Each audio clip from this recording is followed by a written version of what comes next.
हाय दोस्तों, यूनिमैक एरोस्पेस जिसकी लिस्टिंग 2 दिन के बाद 31 दिसंबर को लिस्टिंग होने वाली है। और अगर जो आपको ये अलॉट हुए हैं तो आपके तो भले भले हैं, क्योंकि इसका आप जीएमपी देख सकते हो। जीएमपी 715 चल रही है, नियरली 91% मीन्स आपके पैसे डबल होने के पूरे चांसेस हैं।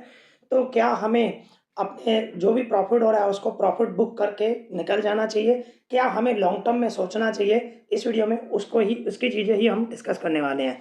तो दोस्तों, सबसे पहले इस वीडियो स्टार्ट करने से पहले मैं डिस्क्लेमर देना चाहता हूँ। ये मैं अपना ओपिनियन दे रहा हूँ।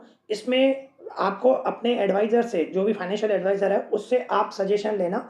आपका डिसीजन रहेगा, मेरा डिसीजन नहीं है। मेरे को सिर्फ आपको इस कंपनी में क्या स्ट्रेंथ है, क्या रिस्क है, वो सब मैं आपको बताने वाला हूँ। ठीक है, बाकी डिसीजन आप पे है। ओके। और वीडियो स्टार्ट करने से पहले मैं ये भी बोलना चाहता हूँ दोस्तों, अगर जो आप मेरे चैनल पे पहली बार आए हैं तो हमारे चैनल को सब्सक्राइब करें, क्योंकि शेयर्स मार्केट से रिलेटेड जो भी न्यूज़ होती है मैं इस चैनल पे अपडेट करता रहता हूँ। तो हमारे चैनल को सब्सक्राइब करें। तो देखो, वीडियो स्टार्ट करते हैं।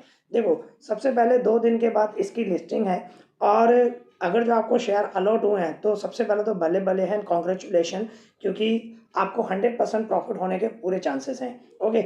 अभी देखो, इस कंपनी के बारे में हम समझें।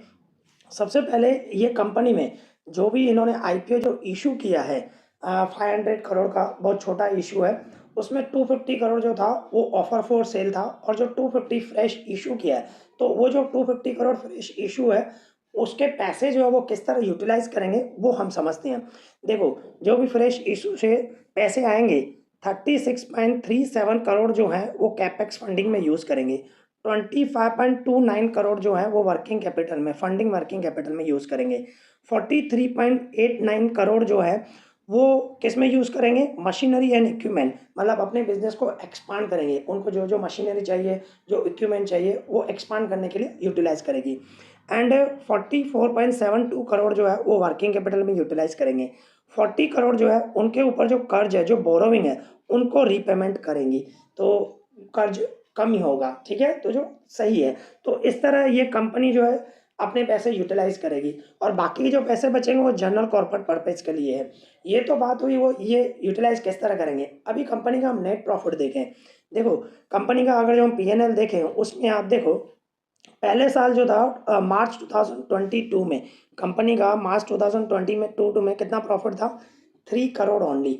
और अभी एक साल में 2023 में, मार्च 2023 में उनका प्रॉफिट कितना हो गया? 23। लगभग 750% इंक्रीज हो गया, 750%। और उसके बाद मार्च 2024 में आप प्रॉफिट देखो तो कितना हो गया? 58 करोड़। नियरली 250% इंक्रीज हुआ। और अगर जो कंपेयर करें 3 करोड़ से लेकर 2 साल में 58 हो गया, तो मीन्स 2 साल में इनका जो नेट प्रॉफिट है वो 1900% इंक्रीज हुआ। ओके। ये तो बात हुई नेट प्रॉफिट की, बराबर। अभी अभी कंपनी का हम बोरोविंग देखें और कितने रिजर्व हैं वो हम देखें।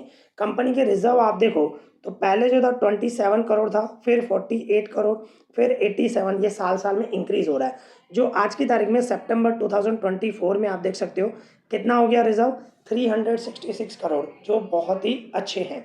ठीक है, रिजर्व है इनके बाद। और बोरोविंग देखो आप कंपनी की 20 करोड़, फिर बढ़ रहा है 24 करोड़, फिर 30 करोड़, फिर 78 करोड़। अभी देखो 78 करोड़ एट प्रेजेंट है। उसमें से कंपनी ने क्लियरली बता रहा है जो फ्रेश इशू करेंगे उसमें से 40 करोड़ तो ये रीपेमेंट कर देंगे, तो कर्ज तो कम ही हो जाएगा। कहने का मतलब कंपनी जो है वो डेप्ट फ्री हो जाएगी, ऐसा हम बोल सकते हैं। तो ये तो हुई अच्छी अच्छी बातें, ये कंपनी की अच्छी बात है, स्ट्रेंथ है। पर कुछ रिस्क भी हैं। देखो, कंपनी के जो कस्टमर है ना, कंपनी के जो दो लार्ज कस्टमर हैं, दो मेन कस्टमर हैं जिनसे रेवेन्यू कितनी जनरेट होती है, 89% बिजनेस वो दो कस्टमर से ही होता है। बाकी 11% दूसरे कस्टमर से बिजनेस होता है। तो रेवेन्यू में मेन दो ये लार्ज कस्टमर है। अगर जो एक कस्टमर भी, अगर जो कुछ हो गया उसको, किसी को भी, तो कंपनी को क्या होगा? कंपनी को सबसे बड़ा लॉस तो हो जाएगा, क्योंकि दो ही मेन कस्टमर हैं। ठीक है, ये कंपनी के लिए नेगेटिव पॉइंट है। दूसरा, कंपनी का जो भी प्रोडक्ट बनाती है उसमें देखो एरो टूलिंग जो है ना, 99% उसी से रेवेन्यू हो रही है। एरो टूलिंग से दूसरे जो कंपोनेंट है, दूसरे जो प्रोडक्ट है, उससे सिर्फ 1% रेवेन्यू आ रही है। ये भी कंपनी के लिए माइनस पॉइंट है, नेगेटिव पॉइंट है। और अगर जो जोग्राफिकल रेवेन्यू देखे, कंपनी का रेवेन्यू मेन बिजनेस कहाँ पे है आप देखो, नॉर्थ अमेरिका में बिजनेस कितना है इनका 92%। और अभी आप अमेरिका में ट्रंप आया, आप देख सकते हो ट्रंप अलग अलग पॉलिसीज लेके आ रहा है जो इम्पैक्ट इस कंपनी पे पड़ सकता है। देखो ये मैं आपको इन्फॉर्मेशन दे रहा हूँ, हो सकता है, अभी पॉसिबिलिटी तो कुछ भी हो सकता है, हम बोल नहीं सकते, पर आप देखो इनका बिजनेस नॉर्थ अमेरिका में 92% है और जर्मनी में 5% है और इंडिया में ओनली 3% है, जो ये भी एक नेगेटिव पॉइंट है। ठीक है, तो ये रिस्क फैक्टर भी है कंपनी में।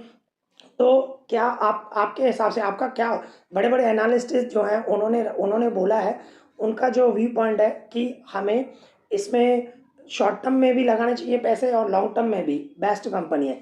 आपका क्या व्यू पॉइंट है मुझे कमेंट करके बताना। तो क्या है, और इस वीडियो को लाइक भी करना, अगर जो आपको ये इन्फॉर्मेशन इन्फॉर्मेटिव लगी हो तो लाइक करना, क्योंकि मुझे भी मोटिवेशन मिलेगा। ठीक है, तो इस वीडियो में इतना ही। Thank you.